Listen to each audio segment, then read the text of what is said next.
आपके सर से अचानक बाल झड़ने लगे हैं, जगह जगह से बाल गायब हो रहे हैं। क्या आपके बाल गुच्छों में टूट रहे हैं लेकिन आपको समझ नहीं आ रहा है कि ये हो क्या रहा है? क्या यह सामान्य हेयर फॉल है या कोई मानसिक कारण छिपा है इसके पीछे? क्या यह एलोपेशिया है, हार्मोनल बदलाव का असर है या तनाव की वजह से हो रहा है? क्या आपको अनजाने में बार बार बाल खींचने की आदत है? कहीं ये ट्राइकोटिलोमेनिया तो नहीं है, यानी कि हेयर पुलिंग, यानी कि बालों को खींचने की आदत? इस वीडियो में आज मैं आपको ट्राइकोटिलोमेनिया के लक्षण, कारण और इलाज बताने वाला हूं। ऐसे इलाज जो आप अपने घर पे ही करके आराम से ठीक हो सकते हैं और इस बीमारी से निजात पा सकते हैं। जब हम थोड़े से तनाव में होते हैं, थोड़े से टेंशन में होते हैं, तो अक्सर हम अपने हाथों को हिलाते रहते हैं, हाथों की मूवमेंट किसी ना किसी प्रकार की करते रहते हैं। कभी हम उंगलियों को चटकाते रहते हैं, लेकिन कभी कभी हालात ऐसी भी बन जाती है कि कुछ लोग अपने बालों को भी तोड़ना शुरू कर देते हैं। हालांकि यह बहुत एक सामान्य बात है, जब हम टेंशन में होते हैं तो कुछ ऐसा कभी भी कर सकते हैं।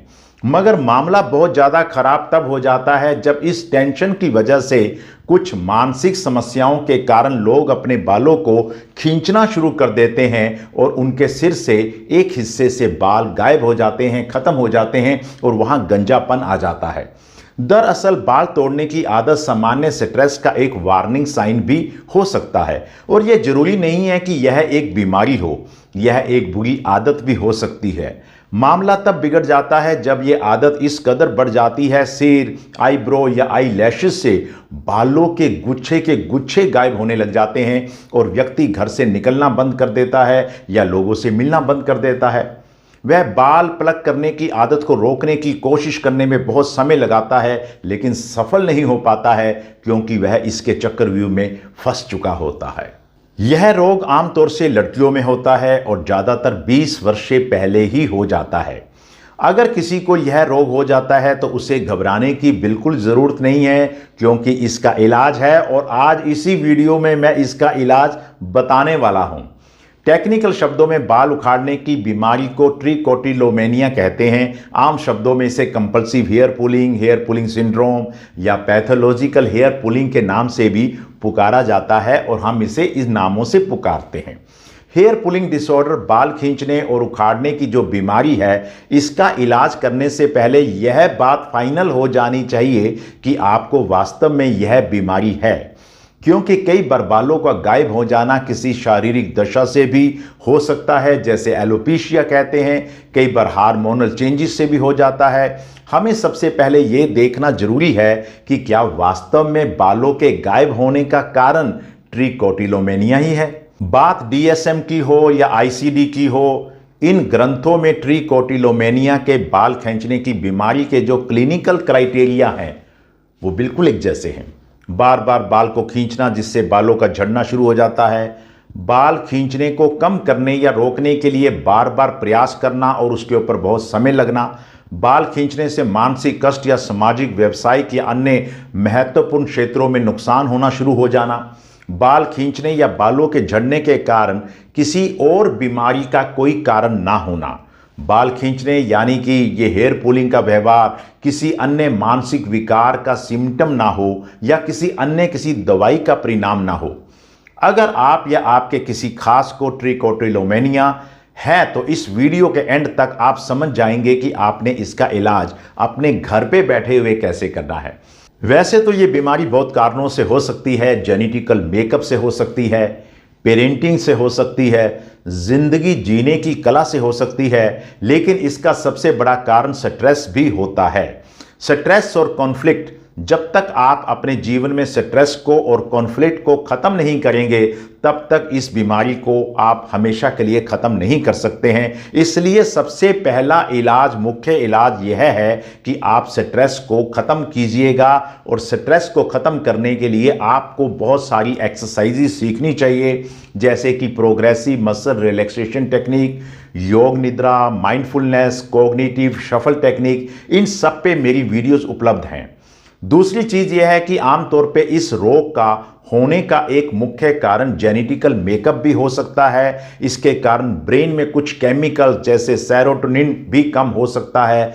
तो आप इसके अंदर साइकियाट्रिस्ट से दवाइयों की सहायता भी ले सकते हैं, लेकिन सबसे पहले आपको मनोवैज्ञानिक जो विधियां हैं इनको अपनाना चाहिए। यानी कि अगर आप दवाइयां भी ले रहे हैं तो आपको साइकोथेरेपी साथ में अवश्य लेनी चाहिए। हेयर पुलिंग की आदत को ठीक करने की सबसे प्रभावशाली थेरेपी सीबीटी यानी कि कॉग्निटिव बिहेवियरल थेरेपी मानी जाती है। इसके ऊपर आप मेरी वीडियोस भी देख सकते हैं, लेकिन यहां मैं आपको कॉग्निटिव रीस्ट्रक्चरिंग इसी वीडियो में सिखा रहा हूं ताकि आपको कहीं और जाने की जरूरत ना पड़े। जो बातें मैं अभी आपको बोल रहा हूं इन्हें आप मन में सोचते रहिए, बोलते रहिए। यह स्ट्रेस मेरी कमजोरी नहीं है, मेरी सोच बदलने का मौका है। हर समस्या की एक एक्सपायरी डेट होती है। मैं अपने विचारों को चुनौती दे सकता हूं, चैलेंज कर सकता हूं। हर सोच सच नहीं होती है। हर बार बाल खींचने की इच्छा आए तो मैं एक बेहतर विकल्प को भी चुन सकता हूं। इन तमाम बातों को आपने अपने मन के अंदर दोहराते रहना है। हेयर पुलिंग के बीमारी के लिए हैबिट रिवर्सल थेरेपी सबसे उत्तम मानी जाती है। तो मैं आपको हैबिट रिवर्सल थेरेपी के बारे में कुछ इस तरीके से जानकारी दे रहा हूं कि आप अपने घर पे ही इसका इस्तेमाल करके इस बीमारी से काफी हद तक निजात पा सकते हैं। सबसे पहले आप एक डायरी बनाइएगा, उसमें लिखिएगा कब, कहां और किस स्थिति में बाल खींचने की आप में इच्छा होती है। इसे रोज लिखिएगा। इससे आपको पहचानने में मदद मिलेगी कि हेयर पुलिंग कैसे शुरू होती है। अगर आपको किसी खास सोफे पर बैठने पर इसकी इच्छा ज़्यादा होती है तो आमतौर से आप उस लोकेशन को अवॉइड करने की कोशिश कीजिएगा और कहीं और जाकर बैठिएगा। नंबर 2, हाथ व्यस्त रखने की कोशिश कीजिएगा। इसके लिए आप फिजिट टॉयज का भी सहायता ले सकते हैं। जब अर्ज आए तो स्ट्रेस बॉल, रबड़ पैड, पेपर फोल्डिंग जैसी एक्टिविटीज़ को भी अपनाया जा सकता है। कहने का मतलब यह है कि आपके हाथों के अंदर तब कुछ होना शुरू हो जाएगा और आपने उन हाथों की कोई ना कोई मूवमेंट जो कि कंस्ट्रक्टिव हो, किसी तरह का कोई टॉय है, किसी तरीके के कोई कागज़ है, आप उनके ऊपर अपने हाथों की इन एक्टिविटीज़ को आजमाइएगा ताकि आपका हाथ आपकी बालों की तरफ मत जाए। हाँ, इस बात का ध्यान अवश्य रखिएगा कि आईने से दूर रहने की कोशिश करें। बार बार अपना सिर या चेहरे को ना देखें, खासकर तब जब आपके अंदर अर्ज आ रही हो। और शीशे वाले कमरे के अंदर आप रोशनी कम से कम रखिएगा। और चौथी बात है, धीरे धीरे आपने डीप ब्रीदिंग की भी एक्सरसाइजेस को सीखना है। यानी सांस लेते समय पेट थोड़ा सा फूलना चाहिए। जैसे ही आपके अंदर अर्ज आए आपने 4 सेकंड के लिए सांस लेना है, 8 सेकंड तक सांस को रोकना है और 10 सेकंड तक इसे धीरे धीरे बाहर निकालना है। 5-10 बार जब आप ऐसा करेंगे तो आपके अंदर एक आराम, रिलैक्सेशन की फीलिंग आएगी, जिससे आपकी जो ये अर्ज है थोड़ी सी कम हो जाएगी। घर पे ही इसे करने के लिए छोटे छोटे लक्ष्य बनाइएगा और अपने आप को सेल्फ रिवार्ड भी दीजिएगा। अगर एक दिन आपने बिना बाल खींचे गुजार लिया है तो खुद की तारीफ कीजिएगा और अपने आप को कोई मनपसंद चीज का इनाम भी दीजिएगा। इन प्रभावशाली टेक्निक्स को अपनाकर आप अपने घर पे ही अपनी बीमारी को काफी हद तक कंट्रोल कर सकते हैं।